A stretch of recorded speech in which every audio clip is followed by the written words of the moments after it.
So you're thinking about making a move down to Phoenix, Arizona, and you want to know how to survive the blazing hot summers that we have down here. So in this video today, I'm gonna give you 10 examples of the top 10 things that I do every single summer to make sure that I stay surviving and still enjoy my time living down here in Phoenix. So I will share those tips and we'll get after it right now. So before I get into my quick list, I just want to share some of the thoughts that I had before making the move from the Midwest, from Nebraska down to Phoenix. So, I knew everybody told me how hot it was going to be, so I knew it was going to be warm. But my philosophy was there's 5 million people that are doing it and that are living here full time. So if they can do it, then I can definitely do it. And the same thing goes for you. It's just such a different mentality, right? So again, I came from the Midwest in Nebraska where in the winter time, it's 4 to 5 months of really, really cold. Same exact thing here in winter, it's just the opposite, or in the summer, it's just the opposite, right? Every, midway through June through the end of September, it's pretty hot, right? It's gonna be definitely aggressive, and that's where these tips are gonna come in. But the rest of the year is so nice and so absolutely beautiful. So it's definitely worth it. But again, here are the 10 tips to help you survive the summers here in Phoenix. The most important and the number one tip that I have is that you absolutely have to drink water down here. It blows my mind about how many people I hear that do not drink any water while living down here in Phoenix.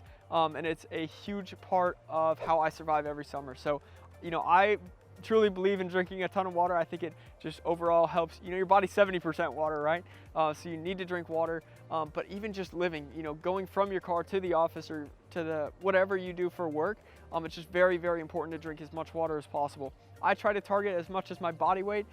If you can get half of that, you're gonna do amazing. I'm telling you, it's super, super dry down here, so you're not gonna get the moisture from the air. You have to drink water, and that is the number one tip that I have to surviving the summer. You have to drink water. I cannot stress it enough. Put meal in it, put tea in it, do whatever you gotta do. Just make sure that you drink water living here in Phoenix. Now, the tip number 2, and this is very important when you're out and about, when you're shopping, always try to find shade. I know it sounds laughable, especially if you're from an area that's humid.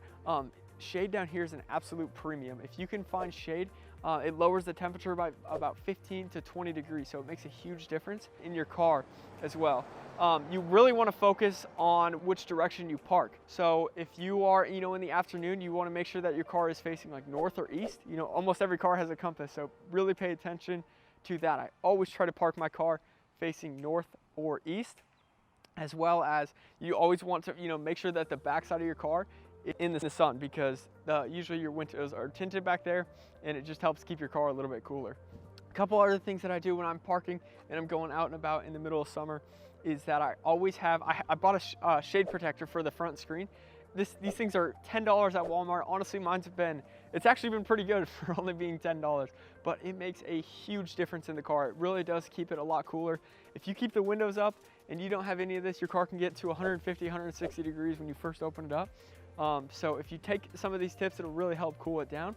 And then the last tip that I have for driving in just everyday life when dealing with your car is make sure you leave the windows cracked. Actually, like this car right behind me. It does make a big difference just having some kind of breeze through. And if you don't, just think of it like an oven. Your car is literally just baking inside. So make sure you always crack the windows, make sure you park north or facing east, find shade, and then use the front windshield shade. Those are the biggest tips for surviving and when you're just parking and driving out and about. Now, the third tip that I have, and this is very important for the actual house itself, is make sure that your house has ceiling fans or a tower fan or some kind of fan. I actually just learned this, that ceiling fans do not actually make the room cooler. It makes it feel cooler by pushing down the cool air onto you. So why that is important is A, you'll sleep cooler, because I keep our house at like 77 in the summer, 78. I know it sounds crazy, it sounds super hot, but actually it really does feel good. When you step outside and it's 110 and you come into a 75-degree room, it's gonna feel actually kind of cold. Trust me, it sounds crazy, but it's true. So, sleeping at 76, 77, it keeps our AC bills low, as well as it just gets some fresh air into the room. So make sure that you have a ceiling fan. If your place does not have a ceiling fan, invest in a tower fan. I promise you it is absolutely going to be worth it. For all my golfers out there, number 4, you're gonna want to either tee off very, very early in the morning. I'm talking 6 to 7 a.m., latest 8. You're gonna want to be off the course by 11 or 12 at the latest. One thing about the summers as well is it gets really, really humid in the morning. When I talk really humid, that's like 50 to 60 degrees, 60%. In Phoenix, that is very humid because we're used to about 10 to 20%. So mornings are gonna be a little bit more humid. So if you're gonna play super early. Otherwise, you want to golf as late as possible in the day with still being able to finish. So for example, every time I go out and play in the summer, I don't tee off until about 3:30 to 4. Sun goes down at about 7:30. And nobody is out there. That's the best part, is you can cruise, you can play 18 holes in 3 hours. So it's very, very fast, it's very efficient, and you're not out in the sun that long. And the nice thing with playing later in the day too, is that the sun is not as intense. So, you're not quite sweating as much. I always wear like a sun brim hat, always wear sunscreen. But if you're gonna golf, you're gonna either wanna play super early in the morning or way later at night. Do not tee off at 12 or 1. It gets very intense and very hot. So avoid the middle of the day for golfing.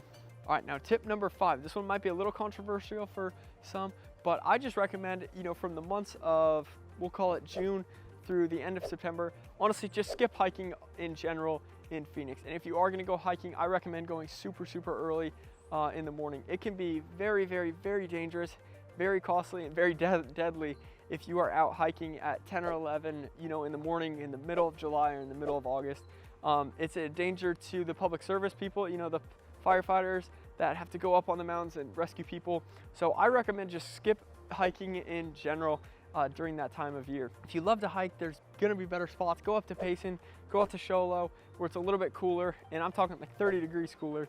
So if you love to hike during the summer and you wanna experience, the long sunshine of days, get out into Payson. Do not hike here in the Phoenix Valley. It's way too hot. I do not hike in the summer. I love the winter time because it's cooler and it's much more enjoyable. So just skip hiking and do yourself a major favor. All right guys, before I get to number 6, if you're liking this video, make sure you click the like button and comment down below what you think of my list so far about how to survive the Phoenix summers, as well as comment some of the things that you would imagine that you would do, if you moved here to Phoenix. And my name is Eric, and I'm a licensed real estate agent here in the Phoenix area.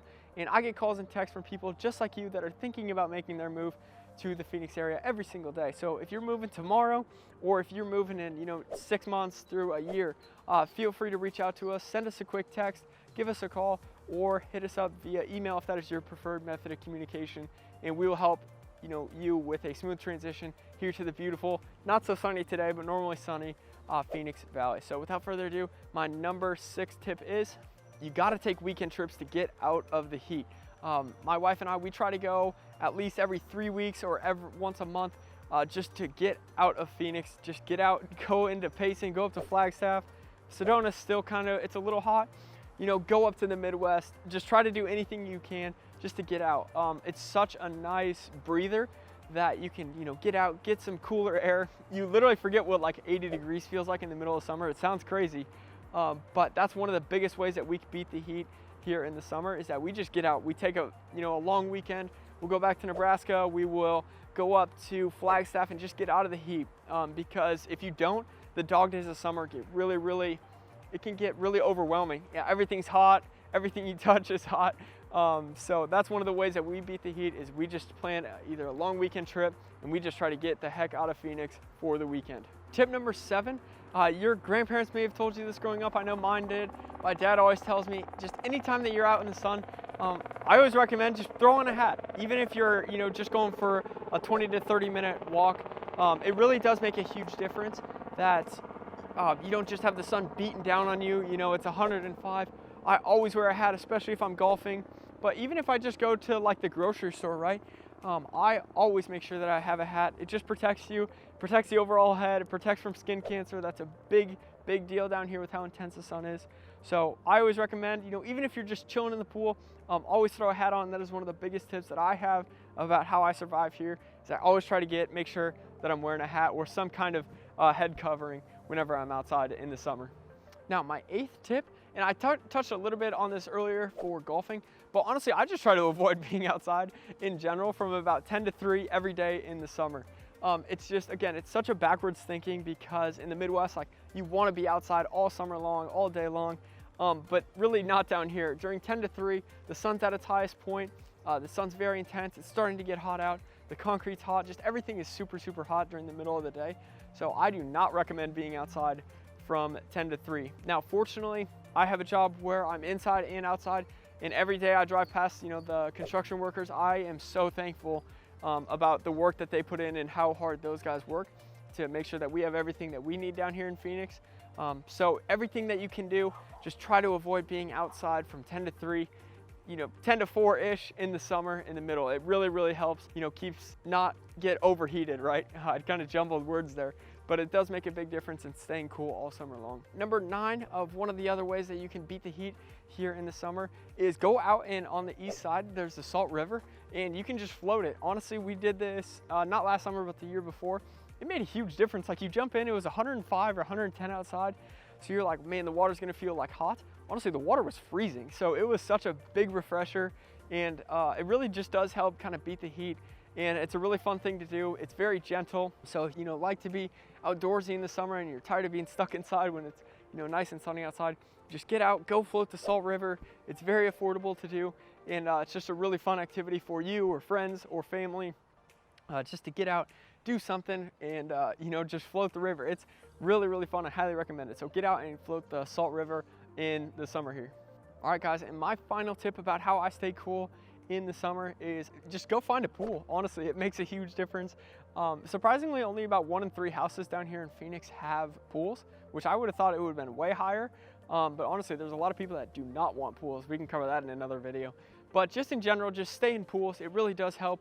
It's a nice little refresher, especially in the morning or at the end of a night. Just go jump in, get a fresh water on your face. It really does make a big difference. One secret that most people actually do not know is that you can buy like a resort pass just for the day, and they actually have stay and play deals for local Phoenix residents and Scottsdale, and there's a couple in Phoenix as well. But you can actually rent the resort pools for the day, and it's just a nice little, again, it's just a little reset of some other things to do here in the summer about how we survive and some of the tips and tricks that I've learned while living down here. So guys, that wraps it up for our top 10 tips that I use every single summer to help myself beat the heat.